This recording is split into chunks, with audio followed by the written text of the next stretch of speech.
जय संविधान, जय भीम, महात्मा गांधी की जय, वोट से मुर्दाबाद। देखिए 22 तारीख को पहलगांव में पर्यटकों पे हमला हुआ। 7 दिन हो गए हैं और पूरा देश आज की तारीख में प्रधानमंत्री मोदी जी के साथ खड़ा हुआ है, विपक्ष खड़ा हुआ है और सब ये कह रहे हैं कि आप एक ऐसे निर्णायक परिणाम दीजिए पाकिस्तान को कि उसका दुस्साहस ना हो कि इस प्रकार की आतंकवादी घटना आगे से कभी हो। लेकिन क्या यह परिस्थिति बन रही है कि सेना तो तैयार है और सेनापति नहीं दिख रहा? क्योंकि आप जानते हैं कि जब भी कोई सेना आक्रमण करती है या लड़ाई लड़ती है तो सबसे ज्यादा महत्वपूर्ण रोल सेनापति को होता है, जिसके नेतृत्व में सब लोग एकजुट होकर लड़ते हैं दुश्मन से। और आज उसी चीज की आवश्यकता है। आज के तारीख में माननीय मोदी जी देश के प्रधानमंत्री ही नहीं हैं, बल्कि इस निर्णायक युद्ध के सेनापति हैं। इसलिए सब उनसे अपेक्षा कर रहे हैं। जब डॉक्टर मनमोहन सिंह का जमाना था तो हम लोग अपेक्षा करते थे डॉक्टर मनमोहन सिंह से, जो उस समय के प्रधानमंत्री थे। उस समय हमारी अपेक्षा माननीय मोदी जी से नहीं होती थी। लेकिन दोनों घटनाओं के बीच में अगर आप डिफरेंस देखने का प्रयास करें, जब मुंबई की आतंकवादी घटना हुई और आज जो ये पहलगांव के अंदर घटना हुई है, तो आप मुझसे सहमत होंगे कुछ चीजें ऐसी हैं जिनमें बहुत ज्यादा भिन्नता है। उस समय कुछ और हुआ था, आज कुछ और हुआ है। मुंबई आतंकवादी घटना के समय क्या क्या हुआ था, जरा उसको याद करते हैं। अचानक जो आतंकवादी थे वो मुंबई के एक बहुत बड़े होटल में दिखाई पड़े। उन्होंने अंधाधुंध गोली चलाना शुरू कर दिया और हमारे देश के पैरामिलिट्री फोर्स ने, आर्मी ने, पुलिस ने, लोकल एडमिनिस्ट्रेशन ने एकजुटता से उन आतंकवादियों का मुकाबला किया और उसमें से जितने भी आतंकवादी थे उनको मार गिराया। केवल एक आतंकवादी जिसको नहीं मार पाए, उन्हें जिंदा पकड़ लिया। और इस आतंकवादी को जिंदा पकड़ने में और आतंकवादियों को मारने में हमारे बहुत सारे देश के जवानों की शहादत हुई। हेमंत करकरे साहब का नाम आपको याद होगा, जो बड़े पुलिस अधिकारी थे, उनकी भी जान गई और उनकी पत्नी को, उनकी बेटी को बिलखते हुए, रोते हुए आपने टीवी में देखा होगा। लेकिन उस समय की घटना में आपने एक चीज और देखी होगी, और अगर आपको याद नहीं तो मैं याद दिला देता हूं। ये 26/11 की घटना है और ये बिल्कुल एक निर्विवाद सत्य है कि जब भी इस प्रकार की आतंकवादी घटना होती है तो पूरे राष्ट्र को, जो भी सत्ता में हो, उसके साथ खड़ा हो जाना चाहिए। उस समय कांग्रेस की सरकार थी, आज भारतीय जनता पार्टी की सरकार है। उस समय हमें डॉक्टर मनमोहन सिंह के साथ खड़ा हो जाना चाहिए था और आज के तारीख में हमको मोदी जी के साथ खड़ा हो जाना चाहिए। 26/11 घटना के बाद, 26/11 की घटना के बाद 28/11 को भारतीय जनता पार्टी ने बड़े बड़े विज्ञापन दिए थे। 2 दिन के बाद, घटना के 2 दिन के बाद, कि ये कांग्रेस सरकार अक्षम सरकार है, कमजोर सरकार है, इसलिए वोट फॉर बीजेपी। अब आप जरा विचार कीजिए, क्या यह उचित है? ऐसा किया जाना चाहिए था? जब राष्ट्र को एकजुट होने की आवश्यकता थी तो क्या इस प्रकार का चुनावी लाभ उठाने की चेष्टा करना उचित था? नंबर 1। नंबर 2, उस समय जब यह घटना हुई थी उसके बाद उस समय के तत्कालीन मुख्यमंत्री महाराष्ट्र के विलास राव देशमुख, वहां के गृह मंत्री आर पाटिल और देश के गृह मंत्री शिवराज पाटिल, ये तीनों पे दबाव था कि वो नैतिकता के आधार पे जिम्मेदारी ले और अपने पद से इस्तीफा दें। नैतिकता के आधार पे तीनों ने इस्तीफा दिया। विलासराज देशमुख मुख्यमंत्री महाराष्ट्र ने भी इस्तीफा दिया, आर पाटिल गृह मंत्री महाराष्ट्र ने भी इस्तीफा दिया और शिवराज पाटिल केंद्रीय गृह मंत्री ने भी इस्तीफा दिया। और एक चीज और याद होगी आपको, अगर याद ना हो तो मैं याद दिला दूं, जिस समय देश आतंकवादी घटना से लड़ रहा था और पूरी हमारी फोर्सेज लड़ रही थी और कई घंटे तक वो गोलीबारी लगातार चलती रही थी और बहुत लोगों ने प्राण दिए थे, बड़ी ऐसी भी घटनाएं जिससे हमारा सीना चौड़ा होता वो भी हमें सुनने को मिली और ऐसी दर्दनाक घटनाएं भी मिली जिससे आंखों में आंसू आ गए थे। लेकिन उसी समय हमारे देश के एक बहुत बड़े राजनीतिक नेता, जिनका आज कहना है, उनके समर्थकों का कहना है और हमको हमारा भी कहना है कि जब इस प्रकार की आपदा आती है तो देश को राजनीतिक लाभ उठाने के बजाय एकजुट हो जाना चाहिए। लेकिन आप शायद याद हो, माननीय मोदी जी जो उस समय गुजरात के मुख्यमंत्री थे और आज के हमारे सम्मानित प्रधानमंत्री हैं, उस समय घटना घटते समय जब गोलीबारी चल रही थी और एनकाउंटर हो रहा था, उस समय घटना स्थल पे पहुंचे थे। उन्होंने एक प्रेस कॉन्फ्रेंस की थी, वहीं खड़े होकर संवाददाताओं से उन्होंने बात की थी और यह बताने का प्रयास किया था कि ये सरकार कितनी अक्षम है, कितनी कमजोर है और इसे हट जाना चाहिए। एक घटना ये जिसमें आप देखते हैं एक बहुत बड़ी आतंकवादी घटना हुई थी, लेकिन उस आतंकवादी घटना को भी देश ने एकजुट होकर लड़ा था और कसाब को पकड़ा था, जिसको 4 साल के बाद कांग्रेस सरकार ने ही फांसी दी और सारे आतंकवादियों को या मार दिया या उसको पकड़ लिया। लेकिन उस समय भी एक राजनीतिक दल और एक राजनीतिक नेता उस चीज का राजनीतिक फायदा उठाने का प्रयास कर रहा था, जो मेरे ख्याल से नहीं करना चाहिए था। आप भी सहमत होंगे कि नहीं करना चाहिए। लेकिन उस समय मुंबईकर्स पे किसी ने यह बात नहीं की थी, मुंबईकर्स पे किसी ने प्रश्न नहीं उठाया था, किसी ने यह नहीं कहा था कि मुंबई के लोगों ने उन्हें प्रश्रय दिया, आश्रय दिया, इसकी वजह से वो टेररिस्ट वहां घुसे, टेररिस्ट आए और उन्होंने अंधाधुंध फायरिंग की और हमारे देश के लोगों की शहादत ली। उसी प्रकार की एक कायराना हरकत पहलगांव के अंदर हुई। पहलगांव और महाराष्ट्र के मुंबई के अंदर अगर आप दोनों में अंतर करें तो महाराष्ट्र एक पीसफुल स्टेट माना जाता है, वहां आतंकवाद की अपेक्षा नहीं की जाती, लेकिन वहां मुकाबला हुआ, गोली चली, दोनों तरफ से हमारे वीर जवानों ने शहादत दी, लेकिन आतंकवादियों को मार दिया। लेकिन कश्मीर आज के तारीख में पूरे भारतवर्ष का सबसे संवेदनशील राज्य है और पहलगांव का इलाका सबसे संवेदनशील क्षेत्र है और वहां गर्मी होने की वजह से पर्यटकों की तादाद बढ़ती जा रही है और वहां पे हमारे देश के बहुत बड़े संख्या में सीआरपीएफ, बीएसएफ और आर्मी के जवान तैनात हैं और सारा का सारा कश्मीर का पुलिस एडमिनिस्ट्रेशन गृह मंत्रालय के अधीन है, माननीय अमित शाह के अधीन है। लेकिन जहां एक महाराष्ट्र में जहां अपेक्षा नहीं की जाती थी आतंकवादी घटना की, वहां तो आक्रमण हुआ, मुकाबला हुआ, जाने दी और जाने दी। लेकिन इस कश्मीर के पहलगांव के अंदर जो सबसे संवेदनशील इलाका है, वहां पे आक्रमण हुआ, हत्याएं हुई, नृशंस हत्याएं हुई, लेकिन हमारी फोर्सेस की तरफ एक भी गोली नहीं चली। वो आए, उन्होंने मारा और वो भाग गए।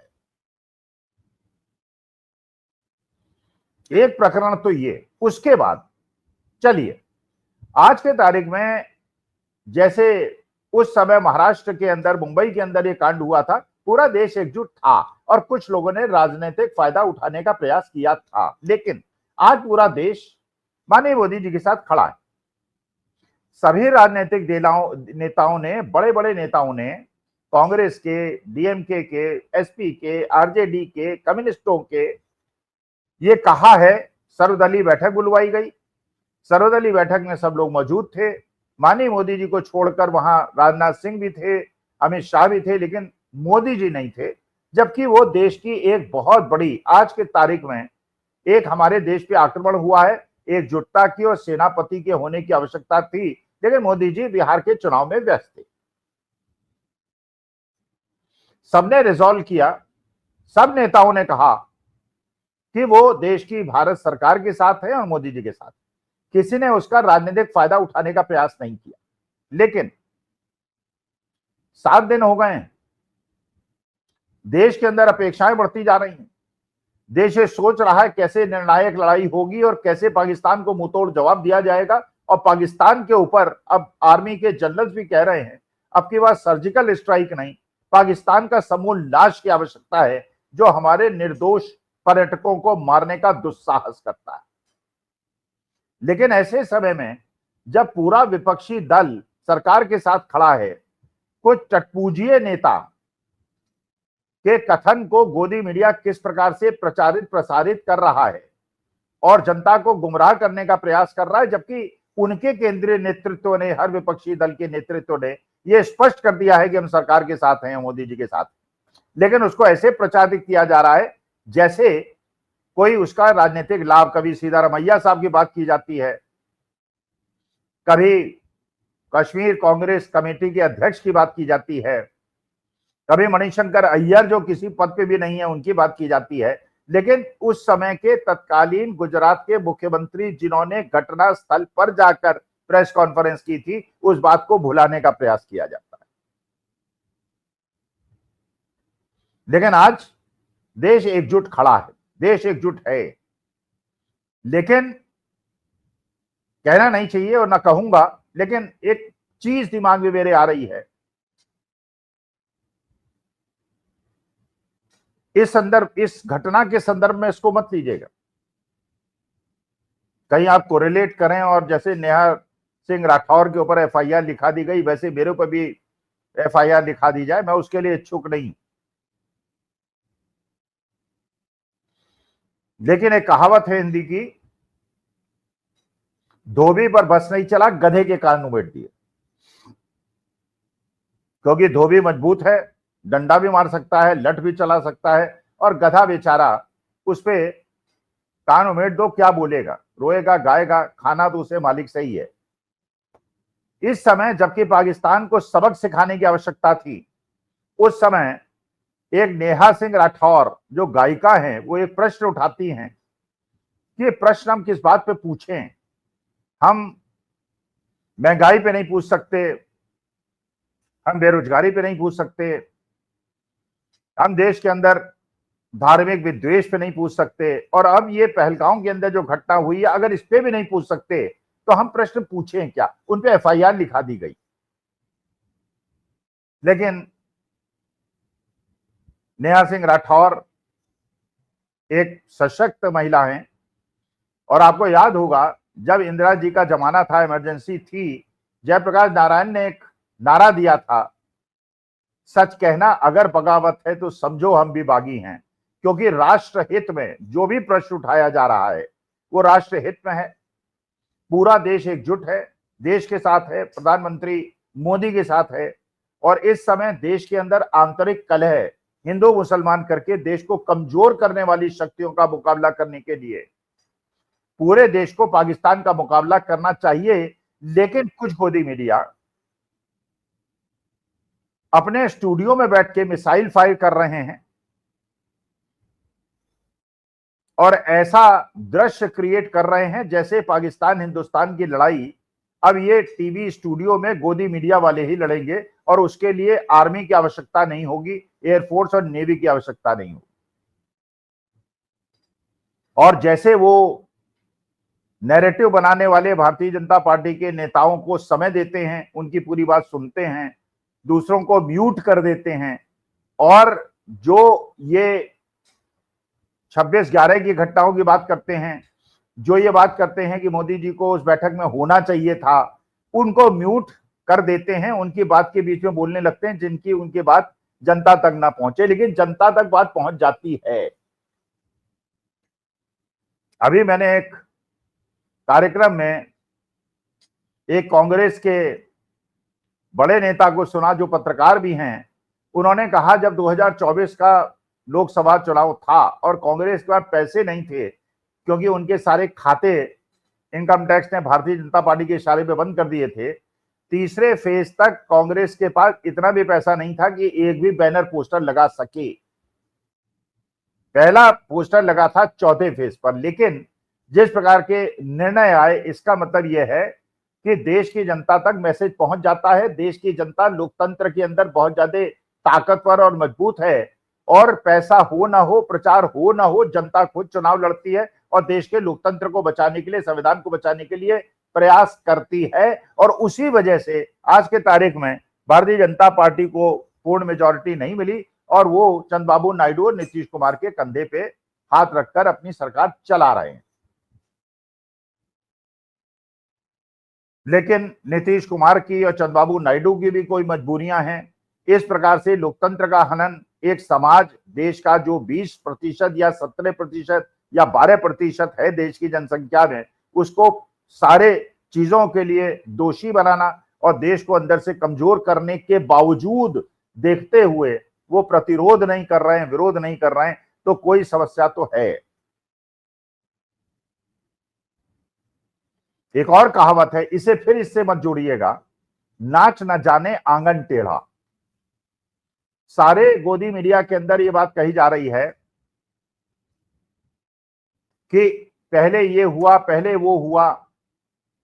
आज के तारीख में पूरे देश के अंदर हर व्यक्ति, हर पार्टी, हर विपक्षी दल ये विश्वास दिला रहा है सरकार को कि हम आपके साथ खड़े हैं। बल्कि राहुल गांधी ने, कांग्रेस के नेता ने, कम्युनिस्ट पार्टी ऑफ इंडिया के लोकसभा सांसद ने ये कहा है कि लोकसभा का, संसद का एक विशेष सत्र बुलाया जाए और पहलगांव के ऊपर चर्चा की जाए और सब लोग बैठ के अपने विचार प्रकट करें जो पूरे देश में प्रचारित हों और देश को पता चले कि देश इस समय एकजुट है, जिससे पाकिस्तान को भी पसीना आ जाए।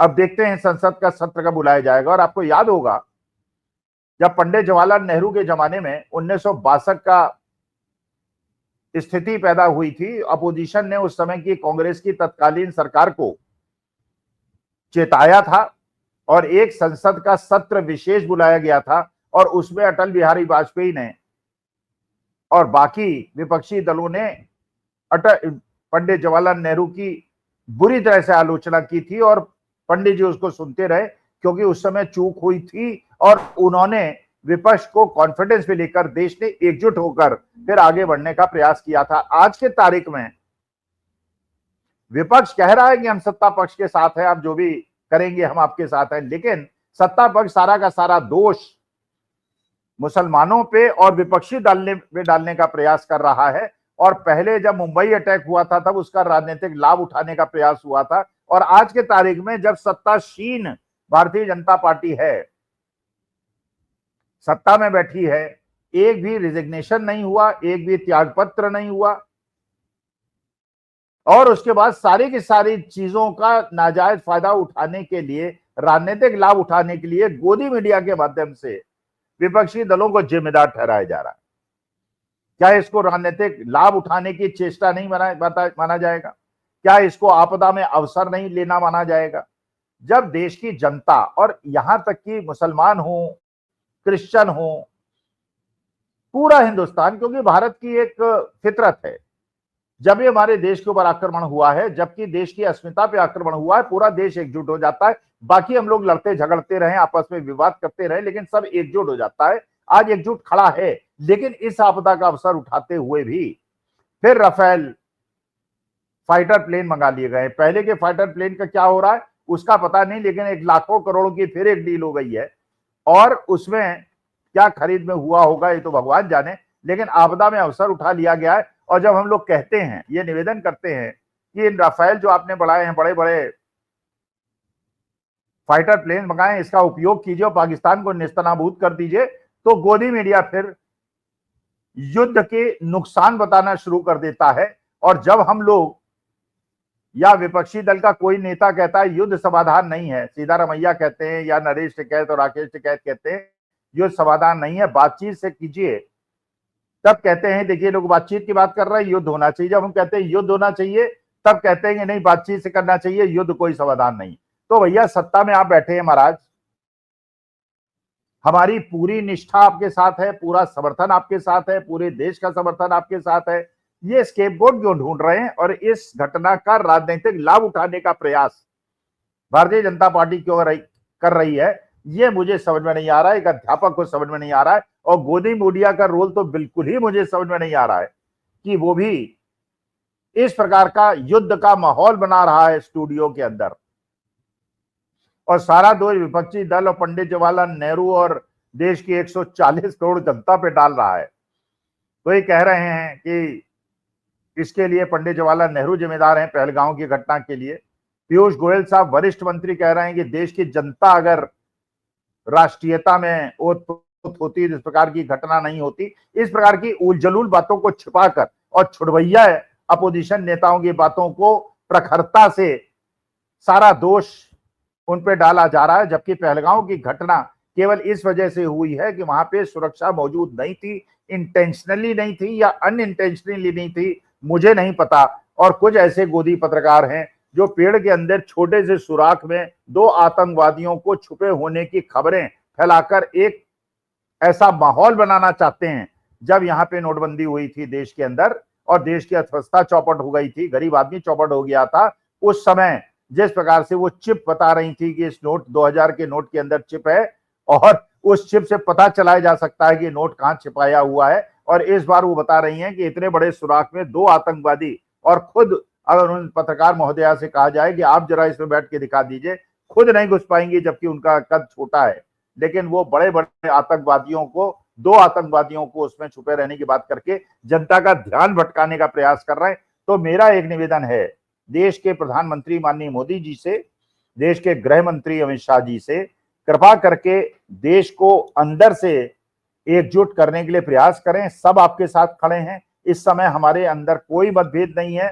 हम चाहते हैं कि पाकिस्तान को छठी का दूध याद दिलाया जाए, और इस समय गोदी मीडिया से भी कृपा करके कहें कि देश के अंदर मतिभ्रम पैदा करके, देश के अंदर विवाद पैदा करके, सारे जो गेस्ट बुलाते हैं उनका अपमान करने के बजाय वो देश की एकजुटता को कायम करने के लिए काम करें। आप जो निर्णय लेंगे हम आपके साथ हैं। आप युद्ध नहीं करेंगे तो भी आपके साथ हैं, युद्ध नहीं करेंगे तो भी आपके साथ हैं। राफेल को खरीद के ड्राइंग रूम में सजा लेंगे तब भी हम कोई प्रश्न नहीं पूछेंगे। अगर आप उनको कुचल देंगे तो भी हमें कोई परेशानी नहीं है। हम हर तरह से आपके साथ हैं, देश की जनता आपके साथ है। लेकिन गोदी मीडिया को थोड़ा समझाइए, इस प्रकार से जो दुष्प्रचार करके एक समाज के प्रति दुर्भावना पैदा की जा रही है, लोगों के नाम पूछ पूछ के और उनका धर्म पूछ पूछ के उनको मारा जा रहा है, और ये फैलाया जा रहा है कि पहलगांव के अंदर जो हुआ उन्होंने धर्म पूछ के मारा। हो सकता है धर्म पूछ के मारा, क्योंकि पाकिस्तानी टेररिस्ट का मकसद ये था देश के अंदर हिंदू मुसलमान करके देश को अंदर से डिवाइड कर दिया जाए।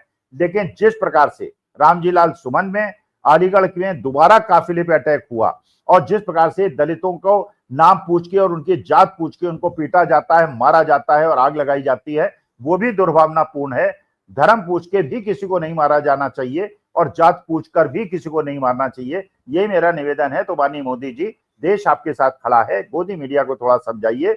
देश को एकजुट करना उनका कार्यक्रम होना चाहिए, उनका उद्देश्य होना चाहिए। देश को विभाजित करके उसे कमजोर करना, इससे देश कमजोर होगा। आपसे मेरी प्रार्थना है। नमस्कार, धन्यवाद और प्रणाम।